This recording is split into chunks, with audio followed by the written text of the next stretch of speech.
Sapratu, tāds bulings speciāli uztaisīts. Jo es pieķēru, ka viņš zog, nu viņam gribās to trešu vilkt ārā, un viņam ir aizvainojums, ka es viņus noķēris, jo Forex tirzniecība no kripto tirzniecības neko neatšķirās. Man atteica kāja, roka un acī pazaudēja redzi. Tas bija tad, kad es pirmoreiz izsaucu ātros. Nu ko? Tik ilgi gaidītais Edarts Studio pēc tik ilgiem gadiem, bet kas ilgi nāk, kas labi nāk, Edarts Studio ir klāt, čiki baum, un mums šodien, kā jau jūs redzat, un kā jau jūs redzat pēc tā apraksta, šodien mums ciemos ir, kā es viņu varētu, kripto austris, riepu austris, vienkārši austris. Vienkārši austris. Man prieks tevi redzēt. Austris. Man tevi arī. Čau. Un es startēt gribētu ar tādu ievadiņu. Vienkārši, ko tu pats varētu, ja mēs saucam tevi par kripto austri, mēs tevi esam pieraduši saukt par riepu austri, jo no tā ir jau vēsture. Un kā tu pats sev varētu? Es domāju, vienkārši austris. Vienkārši austris. Nu, publikā man pazīst kā riepu austri, bet es domāju, ka cilvēki, kuri seko, tie zina, austris. Ka vienkārši, tu esi vienkārši austris. Vienkārši austris. Vienkārši šodien gribētu tādu īzī, lai mēs parunājam tā mierīgi. Un tādā vienkārši sākumā ar to biogrāfiju. Laikam sāksim vienkārši ar tādu biogrāfiju, lai varētu saprast tevi. Es nezinu, cik daudz cilvēku tev pazīst, kā pazīst. Bet sāksim ar biogrāfiju. Varbūt tu varētu pastāstīt, no kurienes tu nāc bērnībā. Kur tu dzīvoji, kas ir tev senči, nu tā, kur tu piedzimis? Nu. Piedzimis Jelgavā, Mežciemā izaugu, Jelgavas Mežciemā. Tā arī tas viss aizsākās. Piedzim kādu ģimeni, kas par senčiem, ko senči dara, ar ko nodarbojās? Senči te ir pensijā. Nē, nu tajā brīdī. Tādā laikā mamma strādāja Rafā, mikroautobusus. Nu, tā kā krāmēja kopā. Yeah. Un teica, man ir galdnieks. Jā, un sen esi galdnieks. Un tad tu piedzimsti, un tad tu startējās tad Jelgavas. Es vienkārši Jelgavu vispār nezinu. Nu tā, nezinu. Nu, es kā Rīgu tik. Nu jā. Un tagad jau par pilsētām uzmanīgi jārunā. Labs. Jā, vispār nezinu, tad vienkārši tu esi kaut kādā Mežciems. Mežciems. Un tur tu arī startēji uzreiz uz bērndārzu? Nē, es neesmu nekad bērndārzā gājis, man bija aukle. Man bija mūzikas pedagoģija aukle, un, principā tā es arī, iestartēju. Bērndārzā es nekad neesmu gājis. Nu labi, nu pastāsti mazliet par skolu, kā tu sāki skolā mācīties? Pastāsti to ikdienu, to startu par skolu. Ko tu atceries? Teiksim tā, ko tu atceries no tiem laikiem? No skolas laikiem? Kā lai tev saka? Es sāku mācīties 3. pamatskolā, kas ir pie tirgus. Bija grūti. Bija grūti tā izbraukāšana, jo tas nav tā kā, pieņemsim, tur dzīvo kaut kādā mikrorajonā, tev ir skola, tu vienkārši no mājām aizēji kājām uz skolu, un es atrados 6 km attālumā no skolas. Tad, no rīta restīvi bija jāceļās, bija jāiet uz autobusu. Tad tev jābrauc uz skolu, tu beidz mācīties, atkal brauc mājās, atkal mājas darbi. Nu tā kaut kā. Tas ir, tu stāsti par pirmo klasi, ja? Par pirmo klasi. Tu, kurā gadā tu esi dzimis? 88. 88. Tu jau brīvā Latvijā startēji pa skolu. Jā. Ņemies brīvā Latvijā, bet tie bija tādi juku laiki. Tad bija grūti laiki. Jā, tie bija juku laiki, un tad visi tur kaut kādas traks. Cilvēkiem maz naudas bija, zin kā, visādi jau. Senči non-stopā darbā, jā? Visu laiku strādāja, tā, ka nav laika. Uz skolu pirmā klasīdē jau viens pats? Principā man laikam godu nedēļu paveda māmu uz skolu, taciņi bija iestrīgāti. Jo man jau vienkārši bija centrā izkāpu, un man līdz skolai vienkārši viens trotuārs. Un tāpat arī apakaļ. Un kāds tu biji bērnībā? Es domāju, tā, piemēram, sabiedriski, kāds tu biji, kā tu varētu sevi? Es domāju, ka es beig daudz sūdzes vārīju. Visādas mēslas vārīju. Viss kaut kas, es pat nezinu tādas konkrētas piemērs. Un tur, pieņemsim, jānāk mājās, es nenāku mājās. Bastoju skolu. Arī tā ir bijis. Jā, biju uz skolu, bija jābūt. Nebija tik traki, ka tur, kā saka, bet, periodiski sanāca. Labi. Kāds ir tas mirklis, kur tu jau sāc sevi apzināties, tu atceries sevi tā, un tajā brīdī es jau sāku ņemties ar bizīti, skolas līmenī, es domāju. Tu sāc apzināties, ka tev ir kaut kāda hvatka, kaut kāds ķēries. Kurš tas mirklis, tu varbūt var pastāstīt kaut kāds konkrēts piemērs? Es gribētu teikt, ka 10. klase. Es sāku mācīties Zaļnieku, ārādu vidusskolā, pa pavāru. Yeah. Un tad es slīpēju parketus pēc skolas. Tad es sapratu, kāda skola. Man sensis pelnīja kaut kādi 200 lati tanī laikā mēnesi nostrādājot. Man pa normālu vakaru sotaku varēja toču nopelnīt, slīpējot tīri tikai. Un tad es domāju, nebūs skola. Kad ir jāiet, jāmuči, jāstrādā. Tā es arī aizsāku. Es sāku pelnīt, un beigās bija tā, ka es jau pats sāku likt sludinājumus, ņēmu tehniku uz īri. Savu man vienkārši nebija. Tad pēc laika es nopelnīju savai aparatūrai un arī nopirku. Tā. Bet paiesim tomēr atpakaļ uz skolas laiku. Kāda skolā bija, ja pieņemsim tagadējo ar šodienas laiku salīdzina, kāds skolā tajā laikā bija attiecības starp skolēniem? Šausmīgs mobbings. Tu redzi, es neesmu vidusmēra latviešu ādas tonī. Uzreiz čigāns. Tik līdz es tumšāks, čigāns. Tad man tā brīžiem liekas, ka kāda tad ir tā audzināšana? Kad tu vari tikai vienu tautību tu redzi. Ka tu neredzi, ka varbūt armēnis ir tik daudz visādas tautības, bet uzreiz tu pie tā sliktā to cilvēku noliec. Tāpēc, kad ir pierasts, ka ja ir Romu tautības cilvēks, tad viņš būs slikts, lai gan es neuzskatu, ka tā ir. Ir arī ļoti daudz latviešu, kur ir sliktāki nekā tas labs Romu tautības cilvēks. Bet bija, tas mobbings bija, kad bija ņirgāšanās, un, ja, piemēram, bija mazāk naudas, tur vecāki mazāk varēja iedot, tad arī jārādīja pirkstu, ka tu nabaks un tā. Bet par to mobbingu, par to, tā kā tev saka, citas ādas, viss čigāts. Jā. Par to es vienkārši gribu saprast, kā tu skaidro, kā tu tiesi galā, kā vispār tas notiek? Ļoti ilgi bija grūti, jo es ļoti ņēmu pie sirds. Bet ar laiku es vienkārši sapratu, man ar to nav jāsadzīvo, tā ir viņu problēma. Viņiem ir jāsadzīvo ar to problēmu, jo viņiem jau šķiet, es tad zinu savu vērtību, es zinu, kāds es esmu un kas es esmu, kas ir mana ģimene. Un tad vienkārši tu pieņem, tev tur nav nekas jāņem, tu pieņem to, ka viņiem ir jāpieņem. Jā. Un viss, ok. Un tad viss augot lielākam, tu tā kā zini savu vērtību, un līdz ar to atkrīt arī kaut kāds mobbingi. Man tas neiespaido, man tas vienkārši neiespaido. Bet viņš turpinājās? Jā, viņš joprojām turpinās. Vēl joprojām turpinās mobbings? Jā. Ok, labi. Un, labi, ok, pavirzīsimies mazliet uz priekšu. Kāds tad tev tas, kā tu iegāji tajā, tu sāc to parketu darīt, un kā tu ieeji tajā nosacīti lielākā vizītī? Es sāku braukāt pēc riepām uz Skandināviju, jo man čoms teica, vajag tev viens veidu, otrs veidu, vai veidu, brauc, meklē, mēģini. Un tā es aizbraucu, un tur pirmās reizes pirms atbraucu mājā ar mīnus. Es zināju, kas ir bumbulis riepai, es zināju, kas ir durta riepa. Kaut kādā 5. 6. reizē es jau saprotu, ka ir ar plusiem, jo es veidu tikai citiem servisiem. Es pat savu servisu nebiju uztaisījis. Un ar laiku es vienkārši sāku krāmēt labākās riepas sev malā. Es izvēlos, ko tirgot. Yeah. Es izlasu savu kosmosu ārā ar domu, kad es taisīšu servisu.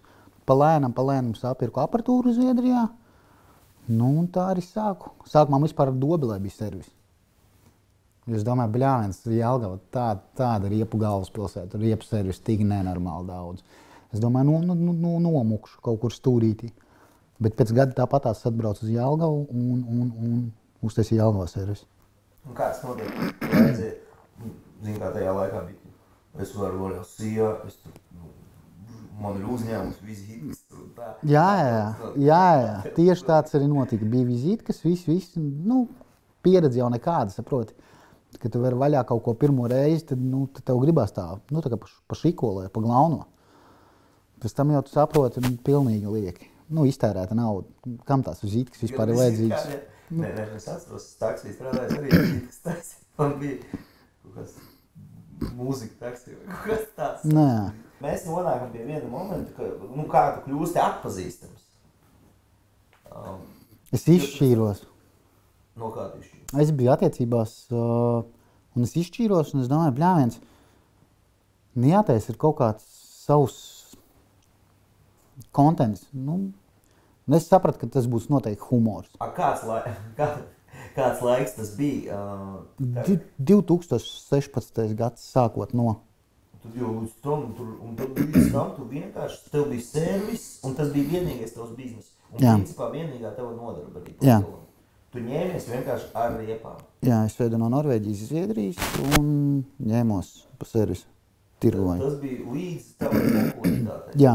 Līdz atpazīstamībai. Un tad, tu pastāsti, no tās vietas. Tad tu izšķiries. Es saprotu, ka sociālais tīkls tikko laikam arī biju sapratis, kas ir Facebook, kā tāds. Jo es nebiju, pirms tam es tur draugos biju kaut kādā feisīties, tur bija pieredzējis, bet nebija tā doma vēl, ko un kā. Un tad es laikam jaunu kontu uztaisīju, man liekas. Man liekas, ka jā. Un tad viņš kļuva par Riepa Austris, un tad es ar lapu biju uztaisījis Riepa Austris. Mājaslapu? Tā kā Facebook lapu. Facebook lapu, jā. Un tā arī kaut kā panesās ar humoru. Bija cilvēki, kas saprata, ka tas ir humors, bija cilvēki, kas to uztver nopietni, domājot, ka tā ir tā kā mana personība, ka es neesmu īsti adekvāts. bet tur ar humoru, tu vienkārši tur dalījies ar jokiem, vai tu arī tur apvienoji to visu ar biznesu? Apvienoju arī, jā. Un tavs starts bija kaut kāds konkurss, super mega populārs konkurss, kur tu izspēlēji riepas. Jā. Bija tāds konkurss. Jā. Un tajā konkursā, pēc tā konkursa. Ne, tur bija vairāk, gan arī katru mēnesi es izspēlēju riepas. Jā, izlozēju ar katru varētu. Jā. Un tad riepas, kuras tu pats arī uzmontēji, vai kāda tā doma bija? Ko tā svētniece algu saņem, nesaprotu.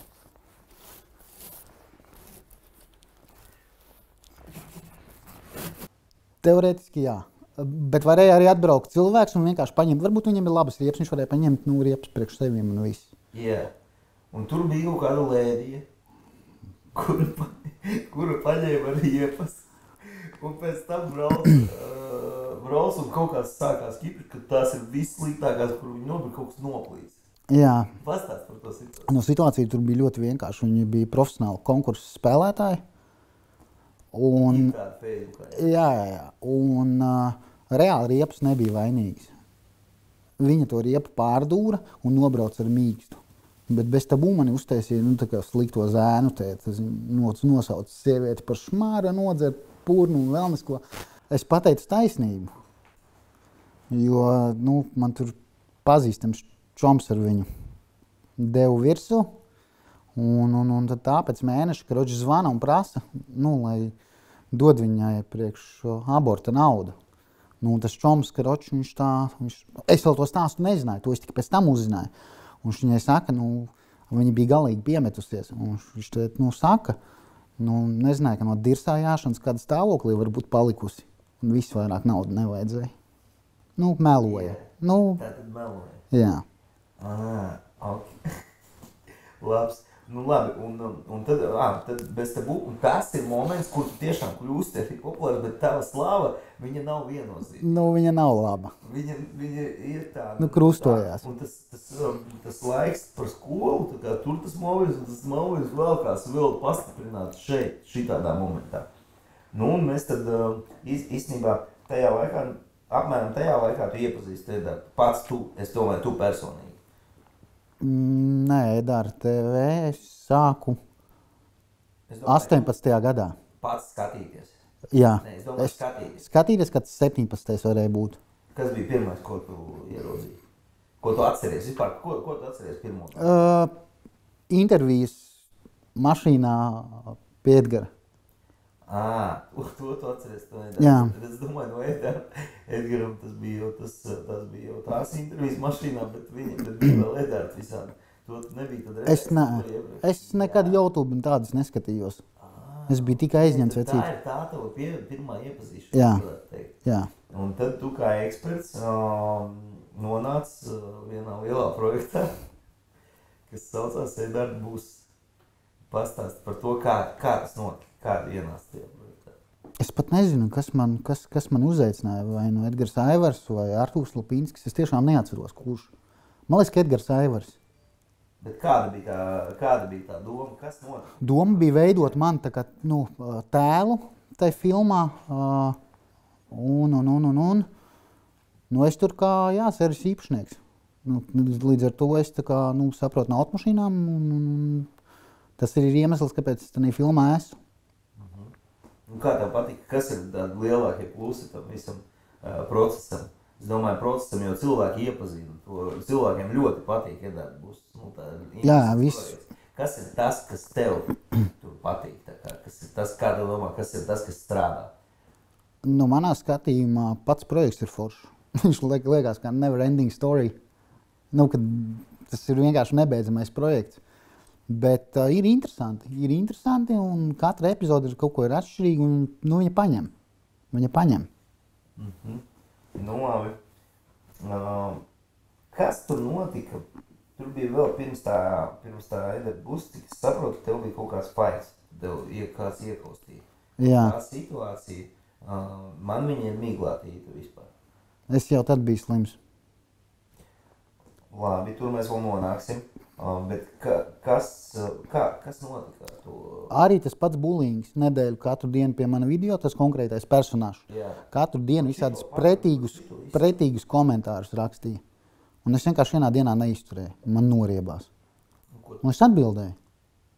Bet kas par video? Vienkārši pilnīgi nav skaidrs. Man tiešām, man miglatīs, kas notiek. Tātad es ielieku video un kāds cilvēks tur raksta kaut ko. Vai kas pastāv? Bija tā, ka tur no malas speciāli atbrauc vēl tā kā nofilmēja, pa kluso. Un nofilmēja Džeks, kurš bija apzadzies manā servisā. Ko es rakstu? Bagācija tagad. Ko es tev rakstu? Ko tu Facebookā rakstu? Ko es rakstu? Tu pajūdi. Vispār hujelis kāpēc, ja? Kas ir, Viss apsveicis krūti. Sapratu, tāds bulīngs speciāli uztaisīts. Jo es pieķēru, ka viņš zog, viņam gribās to trešu vilkt ārā, viņam ir aizvainojums, kas viņas noķēris. Līdz ar to tas PRs tika uztaisīts speciāli tāds. Ok. Un tad? Viņš tur raksta komentāros, tev tu izliec video, tev raksta komentāros. Un kas notiek? Kurā brīdī tev iedeva pa galvu? Vienkārši atbrauc uz servisu. Atbrauc cilvēks viens pats uz servisu? Jā. Un viss, kur auto? Nevis viens pats, bet barā. Es saprotu, tur jau pat, ja būtu situācija izveidojusies, ja tur, nezinu, ar trubas gabalu būtu viņam cēli salauzi, tu domā, ka pārējie būtu stāvējuši maliņā skatījušies un aplaudējuši. Tur tak nāktu visi barā virsū. Uz tevi? Jā, tur bija vienkārši vienās vārtos. Vēl vairāk, Džeks ar MMA nodarbojās. Vecīgi. 2 reizes lielāks. Bet trešs tika speciāli taisīts. Tāpēc, kad nezinu, vai nav ko darīt, vai tas prātiņš nav izaudzis, varbūt, es nezinu. Bet vai tad nav tā, ka MMA cikst un viņš vispār pat nedrīkst mazais? Viņam ļoti daudz krimināla lietas. Viņš tur daudziem ir gājis pāri. Tieši tam cilvēkam, kurš tev? Jā. Viņš jau ir zināma persona. Kāds izsauc policiju, atbrauca un ko formē? Formē. Un noformē? Noformē, bet es pēc tam izņēmu to zievu. Bet? Žēl palika. Viņš sāka piņāt tur mentenē un tad es domāju, labi, dzīvoju. Jā. Tāpēc, ka viņam reāli būtu cietumsods. Tur saprotu, ka cilvēks tik daudz sūdzes vārīs, viņam jau, viņam recidīvs. Jā, atkārtot jau. Jā, saprotu. Tā kā tā, jā. Nu jā, tad un tādā, nu labi, tad tu iepazīsties ar Edārdu, jūs sākat to projektiņu, būs, viss notiek, viss ir ļoti, ļoti labi, un tad, jā, un tad tu kļūsti populārs ar jaunu tēmu, un tā jaunā tēma ir kripto pasauli. Es no 16. gada ļoti daudz mācījies par to visu, un ilgi nevarēju saņemties kaut ko sākt. Visu laiku likās, vajag piemācīties klāt, vēl bišķītiņi, vēl kaut kādas kursus paņemt, nevarēju startēt. Un tad es iegāju kompānijā Phenom, kas ir rebrandingot tagad kā The Key, un, protams, kad bija arī kaut kādi skami, kur trāpīja. Bija kas kāds? Skami. Okay, es tas tik labi nesaprotu labi. Esmu arī pazaudējis naudu. Klau, man ir jautājums šajā sakarā. Vai tu vari salīdzināt ar azartspēlēm? Nezinātājs to, teiksim, ja nezinātājs pērk un pārdod, tad noteikti. Tad tas ir vienkārši, viņš nezina, viņš vienkārši investē naudu, principā, vai izšķos vai neizšķos. Jā. Ja tu pieņemsim kā zinātājs, tu zini konkrēti, kur var, cik daudz, kā. Vienmēr diskusija jāsadala, un nekad nevajag investēt naudu, ko tu baidies pazaudēt. Jo investīcijās riski vienmēr pastāv. Un paralēli tam servisim, tu paralēli jau mācījies. Es jau mācījos. Bet man ir tāds jautājums par servisa laikā, tad, kad tev bija servis un pats urā biznesa, cik tu piķi pelnīji? Sezonā kaut kādā 10-15 varēja nopelnīt. 1000. Sezona, tas ir no... Ziemas sezona, piemēram. Beidzās ziemas sezona, uz vasaru mainam riepas. Nē, tieši uz ziemu. Lielāks piķis bija uz ziemu. Yeah. Jo vasariem cilvēki brauc citreiz ar pusplikām meskām un nobrauc, nokaut gan izpēles galam. Bet uz ziemu tev jābūt tiem milimetriem obligāti. Yeah. Un tev ir jābūt tām ziemas riepām. Un tad tajā sezonā ir cik ilgi, tur 2 mēneši? Mēnesis apmēram. Mēneša laikā var būt nerīko? Jā. 15 pakas. Tas bija tavs ziedu laikos, tu varēji 15, un tu to 15 meti uzreiz iekšā... Nē. Es no tā dzīvoju. Es maksāju pārējo gadu tur īri, piemēram, jo katru mēnesi tu nezini, cik tu nopelnīsi. Tur atbrauc un pārīti nopērk, pieņemsim dienā tur komplektu, vēl kaut ko. Tad, teiksim, tā nauda tev stāv kā rezerve, lai, ja tev ir kaut kādā sliktākā mēnesī, ko tu vari, pielikt klāt. Jā. Mācījies to kripto psiholoģiju kāds? Nē, tirgus psiholoģija, jo Forex tirzniecība no kripto tirzniecības neko neatšķirās. Jā, un ar servisu tu varēji nopelnīt diezgan labi īstenībā, diezgan labi piķi. Kā bija ar nodokļiem? Kaut cik? Kaut ko maksāja. Kaut ko maksāja, kaut ko nemaksāja. Tu jau pats zini, kāda ir uzņēmējdarbība Latvijā.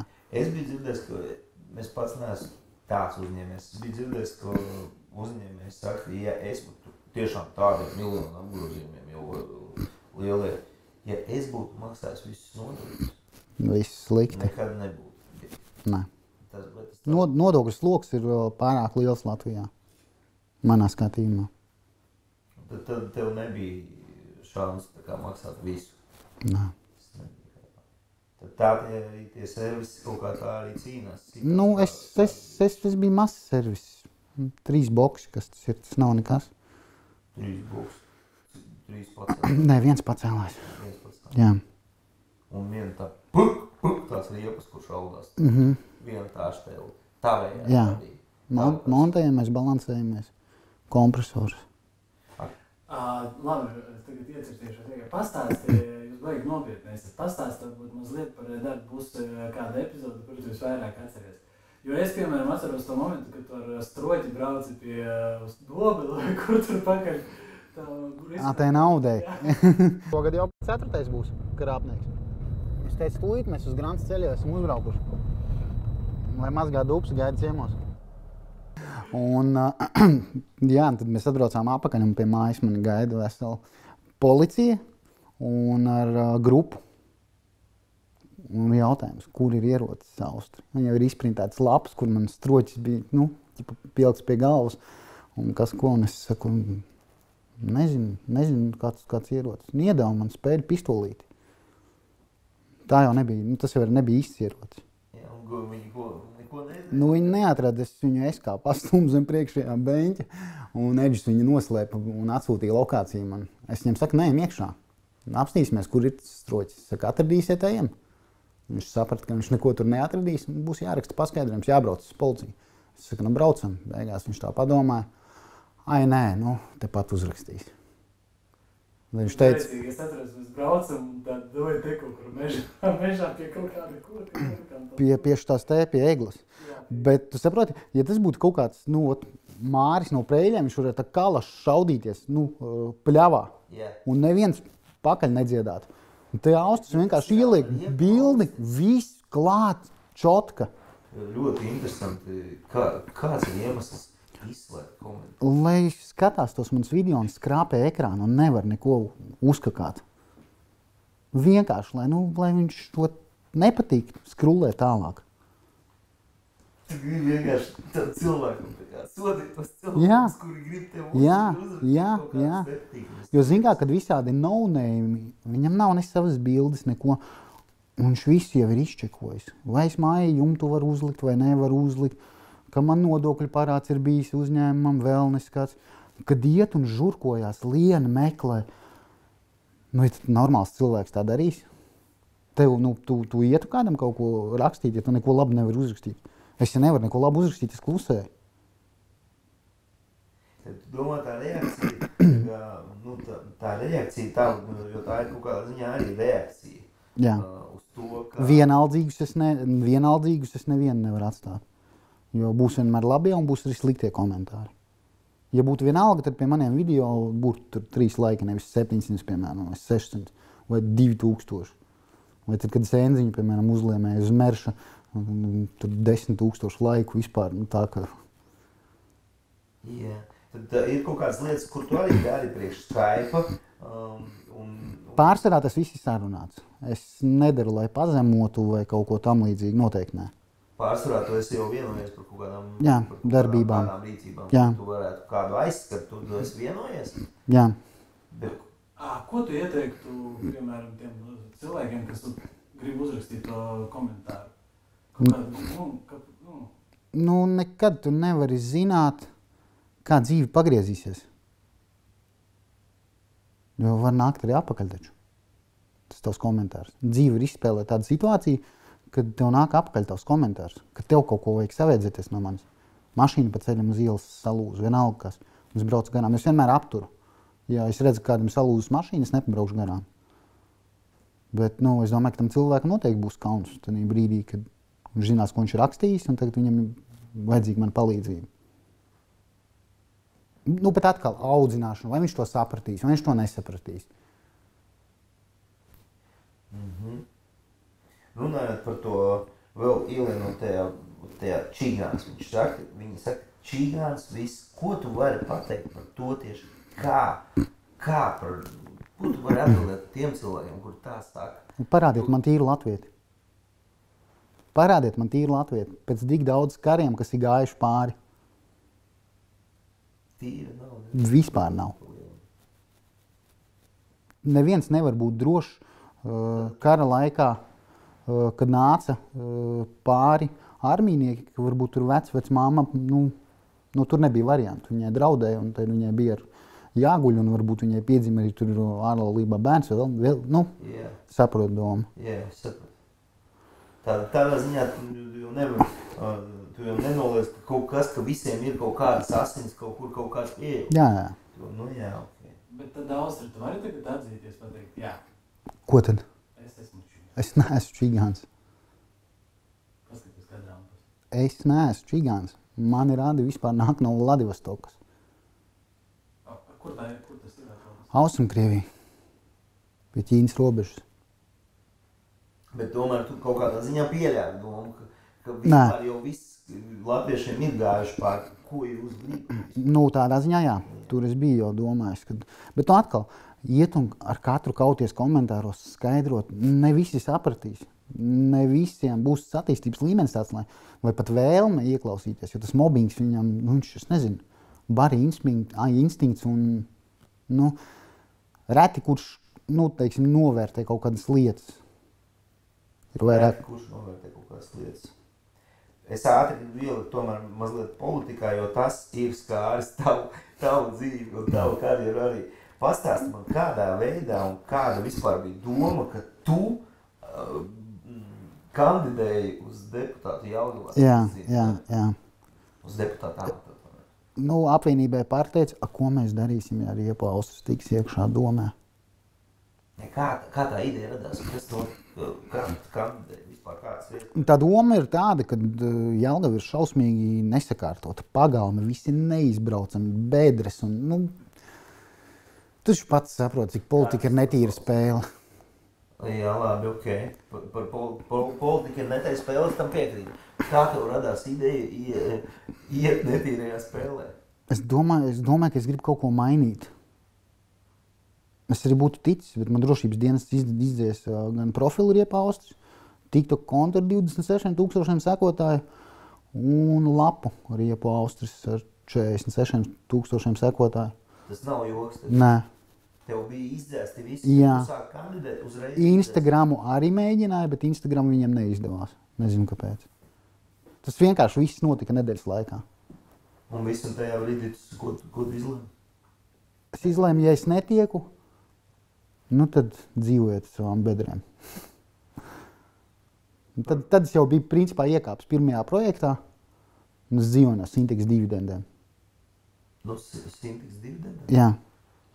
Tev ir tāds redzējums, kā tu izlabotu, piemēram, ko tu darītu, lai izlabotu tās bedres? Jāstāsta, cik ir novirzīta nauda, kam ir finansējums, jā. Kā domāt, cik daudz vajadzētu finansējumu, lai Jelgavu, piemēram, salabot? Bedres. Ja cilvēki turpina zakt vai vienkārši ģēlā liek to naudu. Es domāju, ja mēs korekti tā kā tiešām mēģinām labot to situāciju. Es domāju, tie būtu kādi 10 miljoni pa visiem pagalmiem kopā. Tas nav viena gada laikā noteikti izdarāms, jo budžets jau ir tāds, kāds viņš tiek iedalīts. Un ņemot vērā, kāds mums tagad ir ministrs prezidents, es domāju, ka tur bedres vēl ilgi būs. Jā, un kā atrisinājās tas jautājums ar tiem notbloķētajiem kontiem? Viss izdzēsts.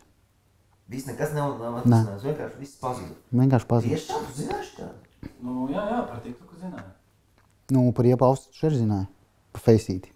Tur es Facebookā esmu ļoti. Es arī tur vairs. Jā. Tātad multiplā skleroze. Kas tā ir par slimību? Tā ir kustību traucējuma slimība. Smadzenēs izveidojas perēkļi, un viņi principā mielīna padevi, tā varētu teikt. Ko viņi dara? Mielīna padevi, tā kā traucē. Ok, un kā tas izpaužas, kas notiek? Man pirmais bija, man atteica kāja, roka un acī pazaudēja redzi. Tas bija tad, kad es pirmoreiz izsaucu ātros. Tad bija... Pilnībā pazaudēja? Jā, braucu mašīnu, vienkārši pazuda. Tepat Rīgā. Bet tad jau tiesības jāņem. Nevar atņemt. Vispār Latvijā ar slimībām ir tā, ka ir triki, lai atņemtu. Okay. Jo, pieņemsim pēc solimedrola terapijas, man pazuda. Tā kā visi šie simptomi. Pirmais vispār, ko es pamanīju, es 18. gada oktobrī sācu šķielēt ar labo aci. Man bija rakstīts video, ka es šķielēju, es vēl pat tā kā apvainojos, es nešķielēju, ko es. Bet beigās, tinot apakaļ video, es skatos, ka ir bijis, Instagramā tīri kaut kādu video, ka ir bišķi, ka šķielē. Mazlietiņi. Jā. Okay. Kamēr es esmu vesels, man nav nekādas sajūtas, man ir viss kārtībā, un es arī pa lielam ignorēju to citu cilvēku dzīvēs, lielos tādos vilcienos. Un tad, kad mani tas skar, tad tas jau ir ļoti, tad tas pilnībā izmanto visu dzīves. Un domāšanu. Kā tas viss? Zini, es teikšu tā, līdz es uzzināju diagnozi, man likās, ka man ir jūra līdz ceļiem. Un tad, kad uzzini, ka tev ir tik smaga diagnoze, tu ļoti, ļoti sāc izvērtēt prioritātes dzīvē. Kā izpaužās? Es vienkārši gribu saprast, kā izpaužās tas slimība. Kas notiek? Tev pazuda reizi vienreiz, ok. Tu aizgājāt, sāki risināt, kas tālāk? Nu, tālāk man bija Tecfidera zāles iedotas. To tu pats pirki vai valsts? Valsts maksā. Valsts apmaksā šo? Bet man no viņām sliktāk palika. Man bija pēc gada vēl viens koncīlijs. Tagad man ir, es neatceros nosaukumu, bet špricējums. Es vienreiz mēnesī špricēju kājā. Bet, pēcpusdienas ir ļoti traki jau. Ir trīceklis. Ir labās dienas un ir sliktās dienas. Piemēram, šodien nav galīgi forša diena. Bet kā tev organisms jūtās? Tev ir kaut kā tu vājāks jūties? Jā. Vai kas ir? Man, piemēram, kreisā kāja ir stipri vājāka. Es tikai pievelku to kāju drusku. Ok. Un kā ir ar vielām, ar alkoholu un ar cīgām? No cigaretēm būtu jātiek vaļā. Un alkoholu? Alkohols nav tāds apdraudējums kā tieši cigaretes. Jo alkoholu jau tu ikdienā nelieto. No rīta līdz vakaram. Jā. Pīpēt jau pīpēt, pats zini, tu tikko atmeti. Jā. Narē. Un tu domā tā kā arī kā... Es metīšu nost. Tad, kad es būšu izdarījis visu priekš Meksikas brauciena, tad es noteikti atmetīšu pirms Meksikas. Kādi ir tālāk? Kā vispār tas tagad Latvijā, kā tas ārstējas? Vai tas ārstējas vispār? Kā tas ir? Latvijā vienkārši... Vai tā mirst? No tā mēs visi vienu dienu nomirsim. Bet tas, kad ir grūts tas stāvoklis, iztverēt to stāvokli ir grūti. Kad tie trīcekļi nāk virsū, vai kad ir sāsinājums, tad brīžiem ir tā, ka tu nedēļu nekāp ārā no gultas. Ka tu vienkārši nevari neko. Jo īsākais sāsinājums ir viena diennakts. Tas ir labākajā gadījumā. Bet tas sāsinājums izpaužas kā? Gūli vāja roka palika vai kāja? Jā. Vājš un tu beigās tā kā uz paralīzi? Jā. Tad ir trīcekļi. Piemēram, ka viss ķermenis, es pat teiktu, ka trakāk. Wow, tas gan nepatīk. Skaidrs, un kāda tad ir tā, virzoties uz to finišu, kāda ir tā doma, ko var darīt? Vai Latvijā tas ārstējas? Kā tas ir? Latvijā tev dod sistēmas zāles, tu eksistē kaut kā, bet īsti tevi neizārstē. Tas ir apmēram tā, it kā tevi būtu piesējuši pie sliedēm, un tev nesās virsū tagad vilciens, un tad, kad tev tās zāles dod, tas vilciens viņš ir piebremzējis, bet viņš turpina tev braukt virsū. Taču sistēma, man, piemēram, neirologs neviens neko nepateica, kamēr es pats nesāku meklēt informāciju, ka man ir iespēja sevi atsiet no tām sliedēm un izārstēties, apturēt slimību. Bet vispār saka, ka tā slimība nav ārstējama? Ir ar cilmšūnu transplantāciju. Cilmšūnu transplantāciju? Jā. Un ķīmijterapiju. Tā kā vēzi? Tur savādāk drusku. Jā. Un kāda tā? Tas ir tā, ka tev izņem tavas asinis. Jā. Viņas sasaldē, tad 5 dienas ķīmijterapijas kurs, tad tu paliec liss, tā nav matu. Un tad tiek atsaldētas tās asinis, tā kā istabas temperatūrā, un tev viņas tiek ievadītas apakaļ. Tā kā jauna, tev iedod tā kā imūnsistēmai restartu. Restīvi, tavas ķermenis ir aizmirsis, ka viņam jāuzbruk sev. Jā, saprotu. Tas ir vienīgais risinājums. Latvijā to neveic. To veic tikai, kur labākās atsauksmes ir bijis, ir Krievija un ir Meksika. Krievijas tirgus? Es nesildīšu viņa ekonomiku. Noteikti ne. Es uzskatu, ka tas tikai Meksika. Meksikā ir silta? Un Meksikā ir 2 vietas. Viena ir Puebla, otru es neatceros. Ok, es ceru, ka tu informēsi kaut kā tālāk par to, kas notiek, kā tas viss varētu virzīties. Viennozīmīgi. Es domāju, ka arī pēc tam būs īsfilma, tad, kad es jau būšu vesels, jo sabiedrību vajag izglītot par šo, tāpēc, ka informācijas šī telpā ir ļoti maz konkrēti par šo slimību. Latvijas medicīna pasaka, tev nav variantu. Tev ir jāsadzīvo. Tikai Latvijas medicīna, tad sanāk, ka tā ir visas Eiropas medicīna. Jā. Nekur Eiropā, ja to neārstē, pieņemsim, ārstē tikai tur vispār Dienvidamerikā kaut kur. It kā runā, ka Šveicē, bet tā summa ir tik minimāla, ka man neticās, parunājot ar speciālistiem. Swiss Medica. Jā, tur pa lētāku summu. Jā, bet to viņi runā, bet es kaut ko vēl lasīju par to, ka viņi izmanto mirušu bērnu cilmšūnas. Un tas arī neiet kopā ar maniem kaut kādiem, standartiem. Principiem, vērtībām. Jā, ar vērtībām, jā. Labi. Cik tas maksā? Ja tā ir Meksika, tad tie ir 60,000 ar ceļu un pavadoni. Jo viens nevar nobraukt, ir jābūt tam, kas tevi pavada. Jo tas ir tā kā ratiņkrēslā un viņš tevi tā kā pieskata un tā. Mēnesi ir jābūt Meksikā slimnīcā. Un tad, kad ieliek tev tās cilmas šūnas apakaļ tavējās, tad viņi novēro, jā, un gaida, kā sarkanie asins ķermenīši pavairojas. Un tad tur visādas analīzes taisa. Principā tu esi tā kā mazs zīdainis, tikko piedzimis. Pēc tam ir jātaisa viss vakcīnas, kas, ko bērniem taisa bērnībā. Un tā. Mums nesen viena latviešu meitene, kura dzīvo pati Meksikā, un viņa strādā. Viņi izgāja šo cilmas šūnu transplantāciju, un viņi teica, ka viņi jūtās vienkārši kolosāli. Pēc tam varēsim linku kaut kādu investīciju, kaut kādu teici? Tad to vajadzētu ar viņu aprunāties. Jo es nezinu, vai cilvēks grib apzināti tur. Ja cilvēks ir izgājis tādu, viņš gribētu varbūt tās pateikt, ka ir iespēja. Es parunāšu, es varu parunāt. Es arī redzēju bildes, ka tas nav vienkārši tā, izgudros. Es redzēju, kur bildes viņai bez matiem un pēc ķīmijas un kā jau atkopusies.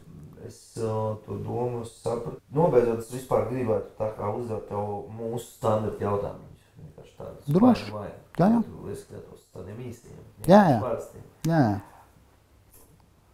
Tu esi kā TikTok stāsts, tomēr arī TikTok. Es ar TikTok esi. Kadi? 3 gadi?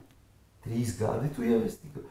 Cik ātri tev? Kā tev izmainīt vispār? Jā, 3. TikToks vai ir parādies tad popularitāte savādāka veidi kaut kāda? Edāra TV man ir iedevis principā popularitāti lielāko.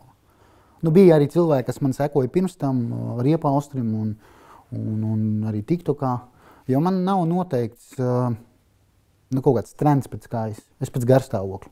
Es varu pa servisu uztaisīt video, es varu vienkārši kaut kādu joku izstāstīt. Tā kaut kā. Tagad par leduskapiem tu vari izstāstīt. Tur jārāda, tur nevar tā pastāstīt. TikTok lampas vietā teikt, ka vienkārši izmantots leduskaps un pārējos nosauc par nišabrodiem, ka viņiem nav naudas TikTok lampai, bet viņi grib sev tur to TikTok karjeru. Būs cilvēki, kur reāli domās, kad es pilnā nopietnībā to domāju, kad viņi nesaprot, tas ir humoram. Jā. Varbūt ir vēl kāds joks no pēdējiem top jokiem taviem, ko tu atceries tādiem? Bija vēl tāds... lejšņabi glāzē. Tur bija reāli ūdens iekšā. Bet lejšņabi tā kā glāzē un tur nazi. Un tāds, daktars teica, ka man kā ar nazi jānogriež alkohols nost. Un slēdz to šņabi uz asmens. Labi. Tātad tie jautājumi. TikToks vai YouTubes? TikToks. Kāpēc? Algoritmi. Saprotu algoritmus? Kaut ko esi izpratis, kaut kādu fīšu tur esi sapratis? Viņš ir pilnīgi nesaprotams. Tas ir tā, ka tu vari ielikt pilnīgi trešu, un tev tur ir 80-90 tūkstoši skatījumu. Un tu vari ielikt normāli sakarīgu video, un tev tur 5000 cilvēku nostās to video. Labi. Tu esi vairāk optimists vai pesimists? Gribētu teikt optimists. Okay. tagad mēs pirms raidījuma runājām kāds jautājums, kuram mēs pieskarāmies, bet viņš šeit bija ierakstīts jau sākumā. Kristaps Zuds vai Mairis Briedis? Mairis Briedis. Kāpēc? Kas ir Kristaps Zuds? Boksers. No make sense. Mairis Briedis ar visiem tiem, kā viņam tagad ir gājis ar kūliņiem visādi. Man ļoti nepatīk vulgārisms, ka cilvēks ir vulgārs sarunā. Nu, Zutim nav inteliģenta saruna. Viņš nemāk inteliģenti komunicēt. Paldies. Kāda ir tava laimes izpratne? Laimes? Dzīvot ar sevi tādā kā lai pasaka, nedzīvot pretrunā ar sevi, bet tā kā dzīvot saskaņā ar sevi. Un noslēdzošais, ko tu vēlēsi pateikt Dievam? Piedod. Mēs visi grēkojam. Tas bija Riepu un Kripto Austris. Sekojiet mums Edart TV studijai, Edart kanālu. Paldies par uzmanību un sadarbību ar jums kopā viņu vārdu. Čiki bēl. Ejam ēst pīcu. Yeah.